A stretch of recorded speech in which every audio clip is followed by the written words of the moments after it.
math people, and welcome to seeing my face for the first time in like 2 months. We're going to do another document camera lesson today. We're focusing on finding the area of 2D shapes and then finding the nets of 3D objects. And then we're going to use all of that in the coming weeks to work on surface area and volume of 3D shapes. So we're going to keep building on this, just a bit of a slow start so that we can feel comfortable with everything before we move on to what gets more complicated. I hope you all have a good week, and feel free to ask if you have any questions. Bye. Okay, welcome to week 4. We are done with exclusively looking at Pythagorean theorem, and today we are going to move on to surface area and volume. And basically, we're not going to go too far into it just yet. We're going to review some of our shapes that we've looked at area of in the past, and we are going to start looking at how we can take 3D shapes apart and break it up into its component pieces. So let's get started. Today would be May the 4th, 2020. For those who are Star Wars fans, May the 4th be with you. I'm actually recording this on the 30th of April, so I'm not quite May the 4thing it up right now. But Baby Yoda is adorable. So today we're gonna look at 2D shapes and nets of 3D prisms.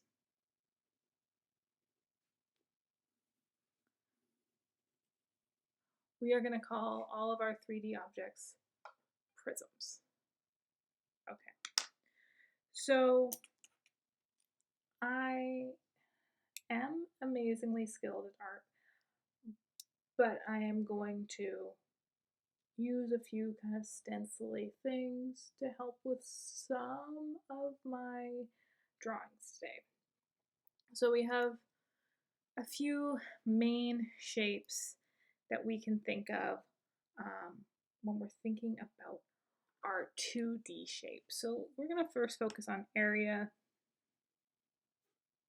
of 2D shapes. So fortunately, I'm using grid paper, and that means that drawing things like rectangles, so a rectangle is not too bad. Just going to draw a really basic rectangle here. It's got 2 squares here, 3, and for finding the area of a rectangle, we simply do length times width. So I don't put any, it's just not getting clear enough here. I don't put any multiplication sign. We've done some algebra.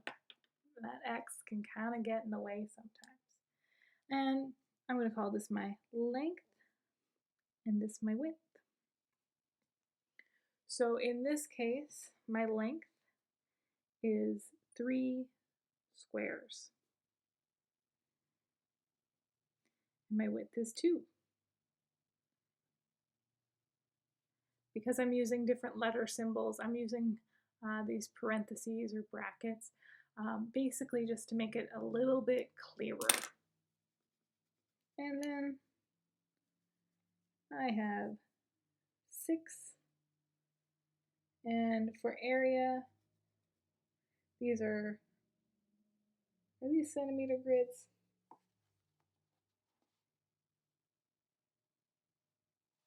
let's say they're centimeter grids. Centimeters squared. So your area will always have a unit squared. There's also something very similar to a rectangle, which is just a specialized rectangle, which is the square.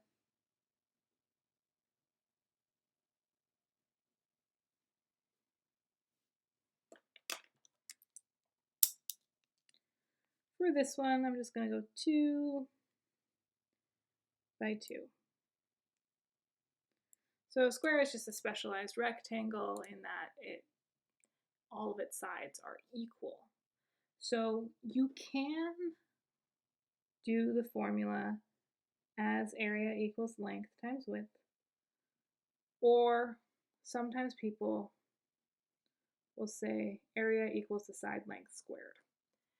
And that's just because those length and width are going to be the same value. Typically, I'll tell students that if it makes their lives easier, just to focus on the length times width. It all kind of depends on how much practice you've had within the past. So I can still call this my width and my length. 2 squares, 2 squares. 2 times 2 gives me 4.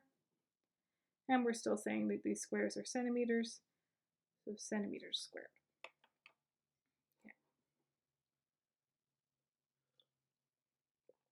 Okay. So a lot of you would have said I pointed out use of units if you were doing a good job with them. I also pointed out use of units if you were forgetting them frequently in past assignments. I'm going to be extra picky about your use of units as we go through this section. So keep that in mind. All right, what's another shape? What did we just spend 3 weeks talking about? Triangles.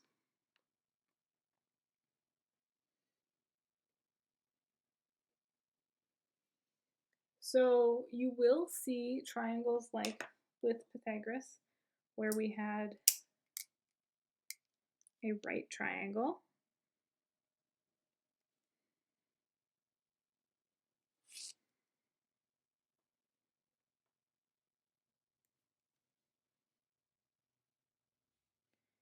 And you will also see triangles like this.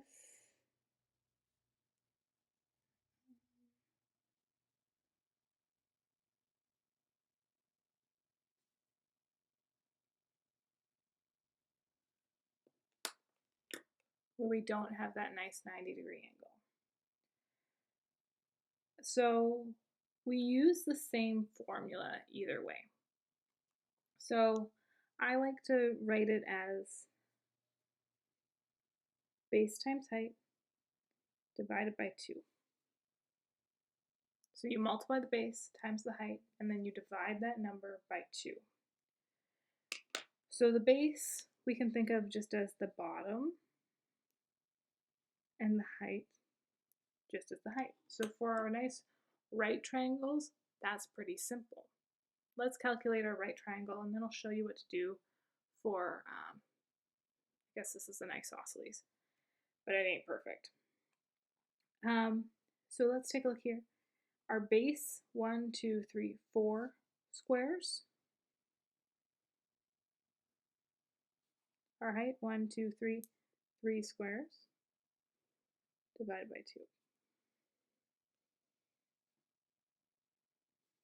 4 times 3 gives us 12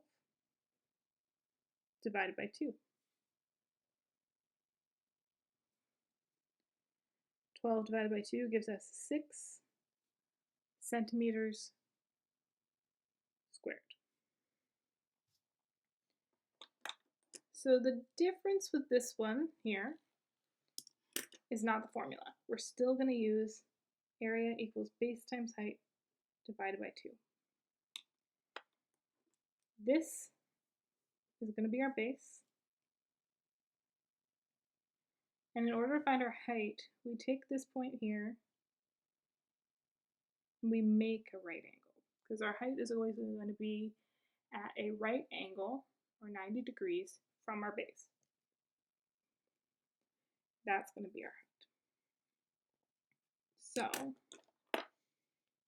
let's figure out our numbers. 1, 2, 3, 4, 5, 6, 7, 8.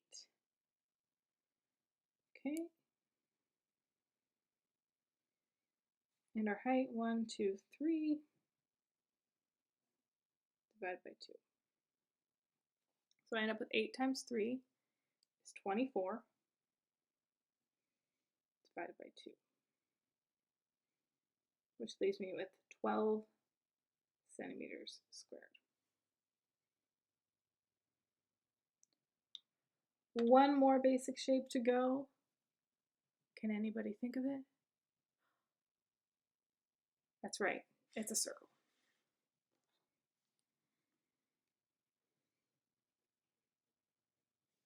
And circles are the most fun ones, said nobody. Well, except for me.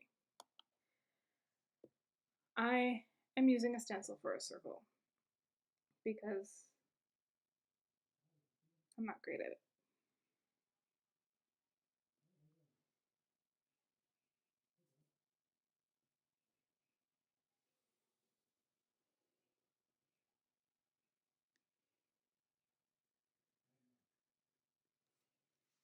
Okay. So it's kind of about as even as I can make it. I'm hoping some people remember the wonderful formula for finding the area of a circle, partially because it's just great. You get to talk about pi, and pi is the best. So the area of a circle, pi r squared.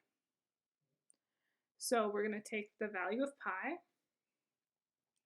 If you have a calculator with a pi button, which many of you do, on this one it's right here, I recommend using the button on your calculator. If you don't, pi can be substituted for 3.14. Okay. So we're going to roughly estimate our radius. Our radius is halfway, it's basically halfway through our circle. It's from one edge to the very center. Okay. And for just easy numbers' sake, instead of using like a 2.5, which is more accurate, we're going to just say our radius is 3. Okay. And we get to start plugging in our values. So pi times 3 squared. So 3 squared, from what we looked at in the past, means 3 times 3. So we have pi times 9. And simply, I put it into my calculator as pi times 9. And I end up with 28.27 centimeters squared. So all of that should hopefully be a review for you. If it's not, I really recommend that you pause here and do some of the 2D object area questions before we move on to drawing what are called nets.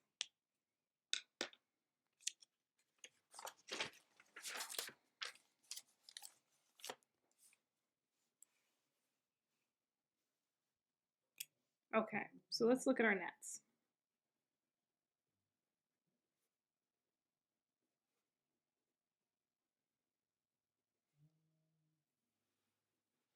There's going to be 3 different shapes that we're mainly going to focus on. We're going to focus primarily on rectangular prisms.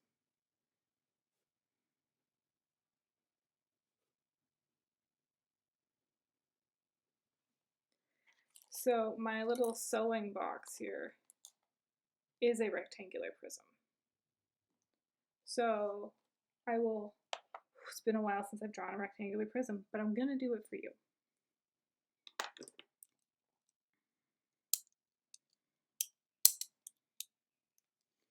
So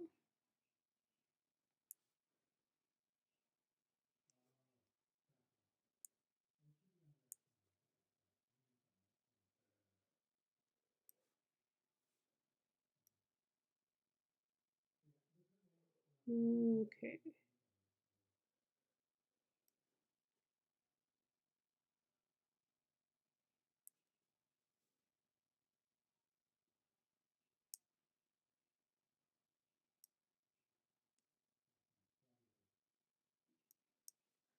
So this is a rectangular prism.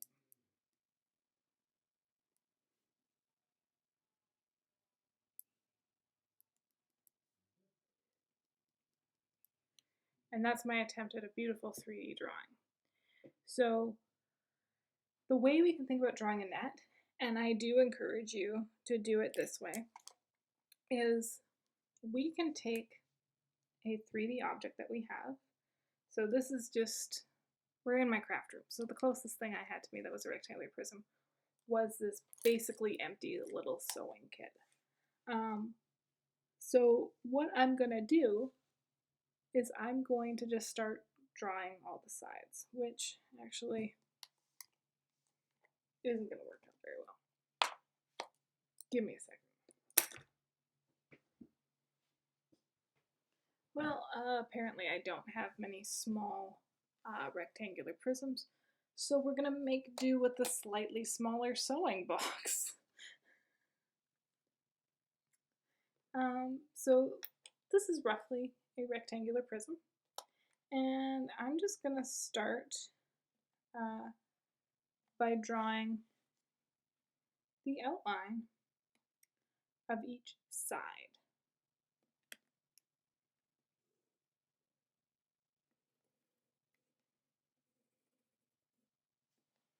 And you're gonna see just beautiful artwork of it.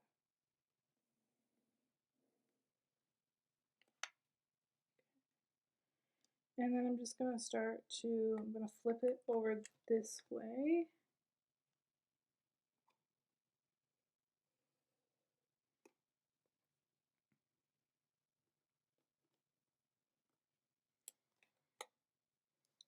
Wow, beautiful. I'm gonna flip it this way.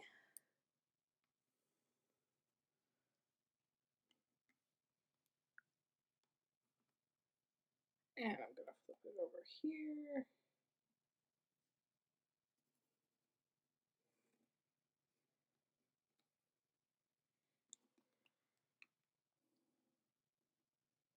And I'm not gonna forget my other sides.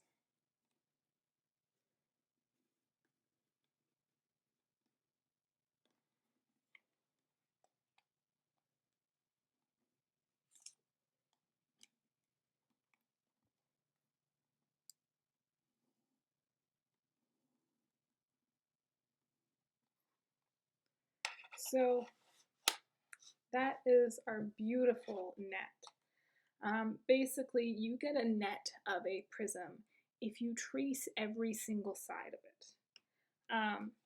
Key things about a rectangular prism is there are going to be 6 rectangles in the net.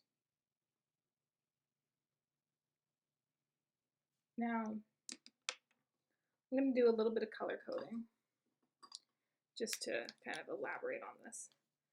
But there's going to be basically 3 sets of 2 identical sides. So this top and bottom are going to have the same dimensions, so they'll have the same area. The front and back side, same thing, same dimensions, same area. And the left and right sides will be identical. Okay. So that's the net of a rectangular prism. I actually have a decent thing ready for the circular prism, or sorry, cylindrical prism, fortunately. So that's your net. These are the key things to know about the net of a rectangular prism.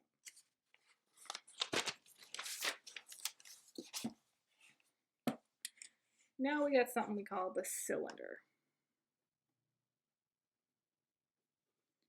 also known as a cylindrical prism.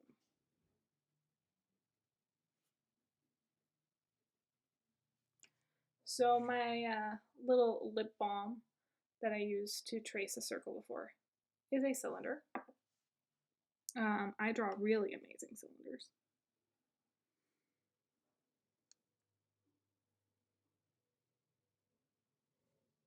There is a cylinder, aka a cylindrical prism. So the way I start to draw a net when I'm tracing is I trace that bottom of it. I'm realizing I'm gonna have to go the other direction to have more room. And then I flip it onto its side. And I need to show the start of that side.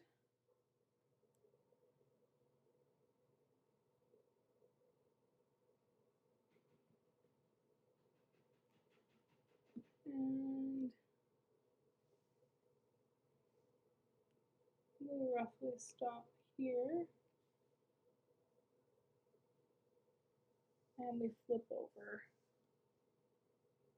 and trace the top. So roughly,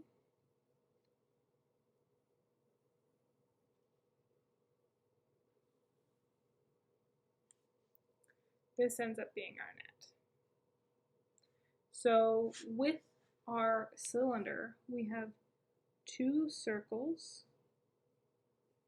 1 rectangle.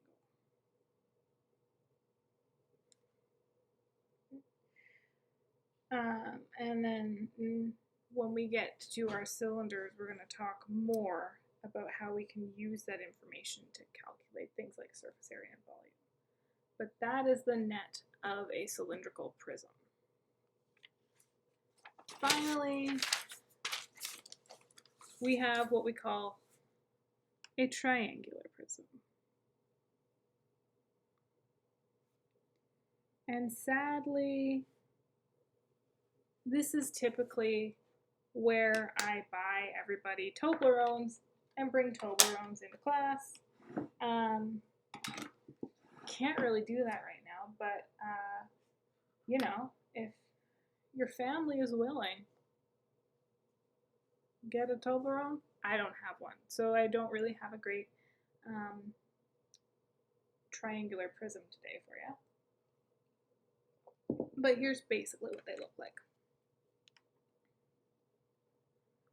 Triangle in the front.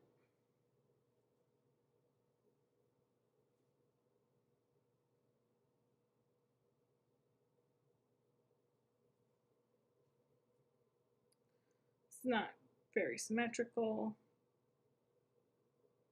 Okay, here we go. There, that's a little bit better.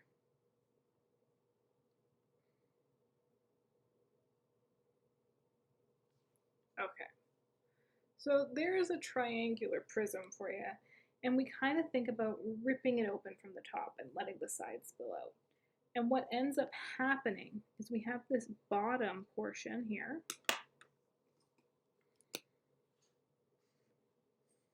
That I'm going to draw as my center.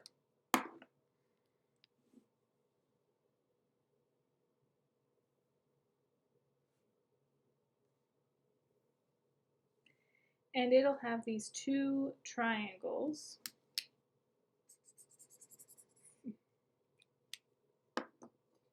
coming off of the sides.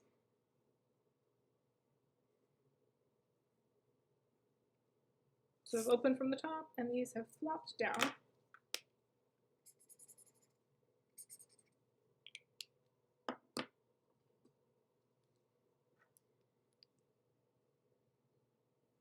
And then those top slanted portions, like you think of like the roof flopping down,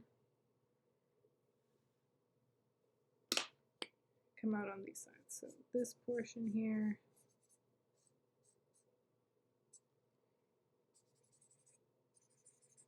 flops down. Now, you're going to end up with 2 triangles and 3 rectangles. Key thing about all these rectangles, they all can be different. And that tends to be the trickiest thing about triangular prisms. So that's all I'm going to leave you with today. In your assignment for the week, you're going to calculate the area of some of the 2D shapes, and you're going to draw some nets.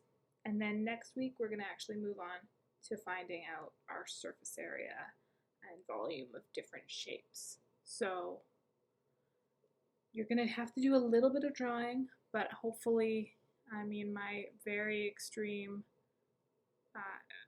like my drawings are not perfect, and I've had a lot of practice with them. So it's okay if your drawings aren't perfect. And yeah, then we'll move on next week. So ask me if you have any questions. We'll have our office hours again this week. Stay safe and have a great week.